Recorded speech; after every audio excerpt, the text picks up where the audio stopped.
Hi అండి. నేనిప్పుడు సేమియా ఉప్మా చేస్తున్నాను.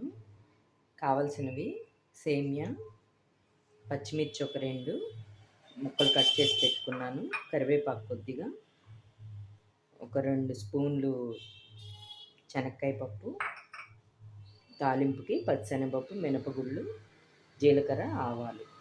ఇంతేనండి. ఇప్పుడు మనం ప్రాసెస్ చూద్దాము. స్టవ్ వెలిగించుకొని ఒక గిన్నె పెట్టుకున్నానండి. ఆయిల్ వేసుకుందాము.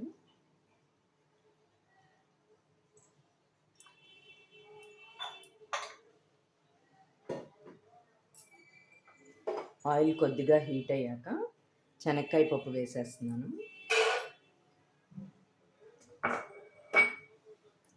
శనక్కాయ పప్పు వేగాక మనం తాలింపు గింజలు వేసుకుందాము.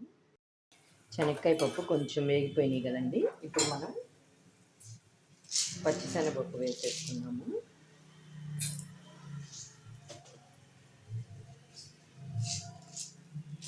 కొద్దిగా మినపగుళ్ళు,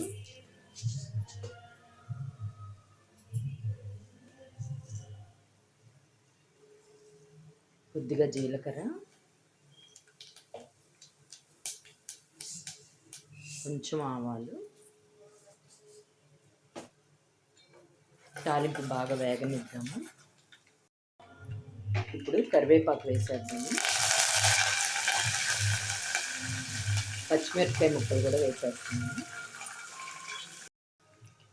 ఇప్పుడు ఎసురు పోసేస్తున్నానండి. పచ్చిమిరపకాయ ముక్కలు వేగినాయి కదా, 1కి 1.5 పోసానండి నేను. మీకు జారుగా కావాలంటే 1కి 2, 2.5 అలా పోసుకోవచ్చు. నాకు ఇక్కడ కొంచెం పొడి పొడిలాడుతా కావాలి కాబట్టి 1కి 1.5 పోసాను. ఎసురు కాగాక చూపిస్తాను.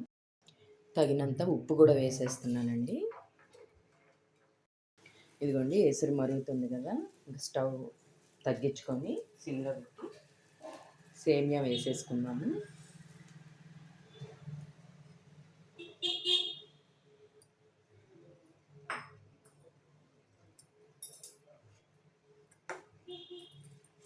ఇది కొంచెం గట్టిపడిందంటే ఇంక ఉప్మా రెడీ అయిపోతుంది.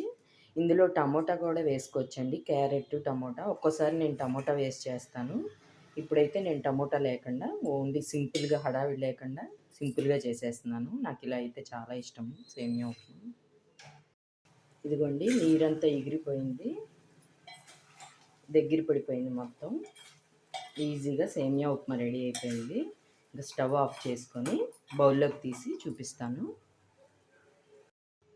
ఇదిగోండి, వేడివేడిగా సేమియా ఉప్మా రెడీ అయిపోయింది. చాలా టేస్టీగా ఉంటుంది ఇలా చేసుకుంటే. నా వీడియో నచ్చితే లైక్ చేయండి, షేర్ చేయండి, కామెంట్ చేయండి. బాయ్.